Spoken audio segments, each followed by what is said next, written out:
నాయుడు గారు ఈరోజు సాయంత్రం ప్రకాశం జిల్లా కనిగిరిలో రా కదలిరా అనే ఒక టైటిల్ పెట్టి ప్రకాశం జిల్లా మొత్తానికి జనాలను పోగేసి ఆయన ఒక సబ్ పెట్టాడు. రా కదలిరా. దివంగత ఎన్టీ రామారావు గారి రాజకీయ నినాదమైనటువంటి తెలుగుదేశం పార్టీ పిలుస్తోంది రా కదలిరాలోంచి. ఎన్టీ రామారావు గారి యొక్క ఆత్మని తెలుగుదేశం పార్టీని పీకేసి రా కదలిరా. ఎవరు రావాలి, ఎందుకు రావాలి, ఈయన ఎవరికి ఏం చేశాడని చెప్పని రావాలి, ప్రజలు ఎందుకు రావాలి, అసలు ప్రజలు ఎందుకు కదలాలి, సమాధానం చెప్పలే ఆయన. ఒక మంచి మాట చెప్పలేదు. రా కదిలిరా అంటే ఎవరు రావాలి, ఎందుకు రావాలి, కారణాలేంటి. 2014 నుంచి 19 దాకా కానీ అంతకు ముందు కానీ 14 ఏళ్లలో నేను ఈ మంచి చేశాను మీకు, ఈ 5 ఏళ్లలో ఆ మంచి జరగట్లేదు, కాబట్టి మీరందరూ కదిలిరండి, నా నుంచి మీరు ఈ ప్రజలు మేలు పొందారు కాబట్టి మీరందరూ కదలరండి అని చెప్పేటువంటి ఒక్క మాట కూడా ఆ సభలో చంద్రబాబు చెప్పలేదు. ప్రజలు ఎందుకు కదలాలి, ఎందుకు రావాలి తన దగ్గరికి, ఎంత అంటే పగవాడికి కూడా చంద్రబాబుకు పట్టినటువంటి దుర్గతి పట్టకూడదు రాజకీయాల్లో. గంటన్నర సేపు సభ మాట్లాడి ఆయన ఎంతసేపు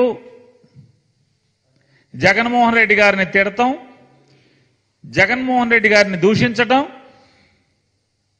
చంద్రబాబుకి గాలి కొట్టుకోవటం.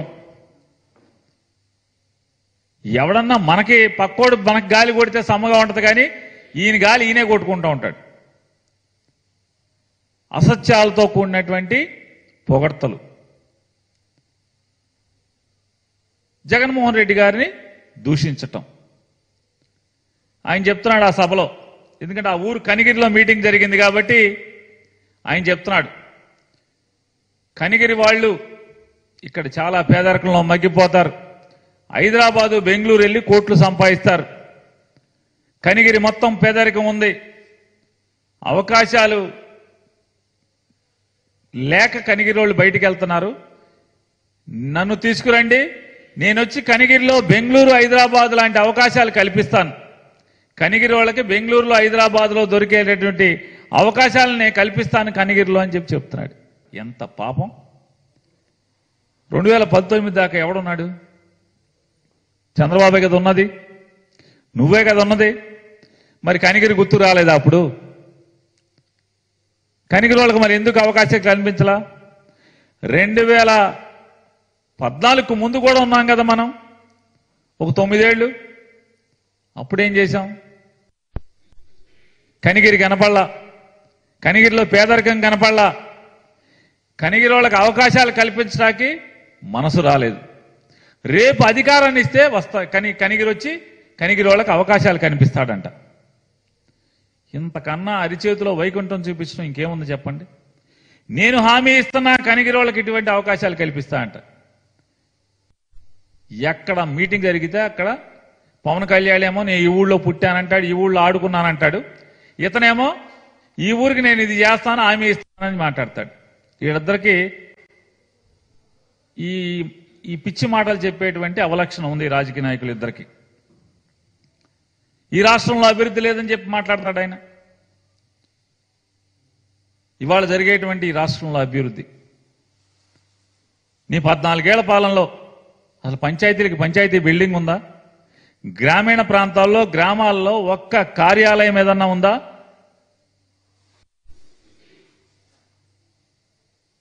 ఏముంది నీ 14 ఏళ్ల పరిపాలనలో? ఇవాళ జగన్మోహన్ రెడ్డి గారు చేసే దాంట్లో అవన్నీ ఏమైనాయి?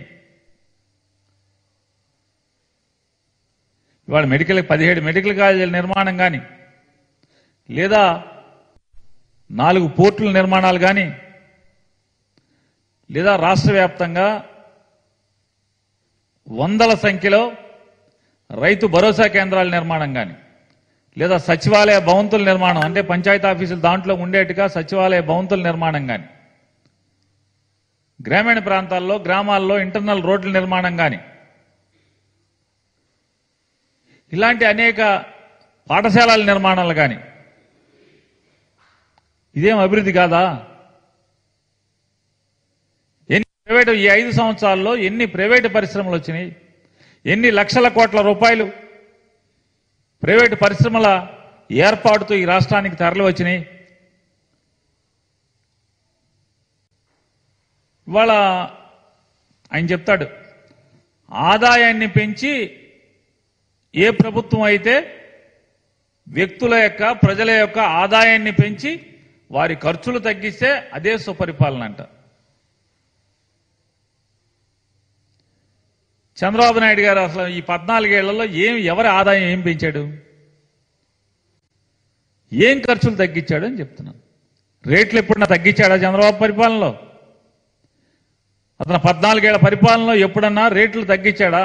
అప్పుడు దాకా తన ప్రమాణ స్వీకారం చేసే రోజుకున్నటువంటి ఏ వస్తువు రేట్ అయినా, కరెంటు ఛార్జీలు తీసుకుందాం, ఏదైనా ఆర్టీసీ బస్సులు తీసుకుందాం, దేని రేట్ అయినా తగ్గించాడా?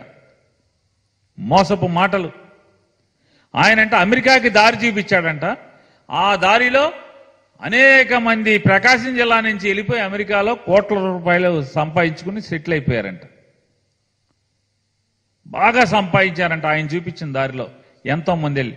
ఈయన లేకపోతే మామూలుగా ఈయన ముఖ్యమంత్రి అయ్యే వరకు అసలు ఆంధ్రప్రదేశ్ రాష్ట్రం నుంచి ఎవడు అమెరికా వెళ్ళలేదు, విదేశాలు వెళ్ళలేదు, విమానం ఎక్కలేదు ఎవడు. ఈయన వచ్చి అందరినీ మామూలుగా తాళ్ళేసి కట్టి విమానం ఎక్కి చెప్పించాడు, పలకా పలకం పెట్టి చదువు నేర్పించాడు.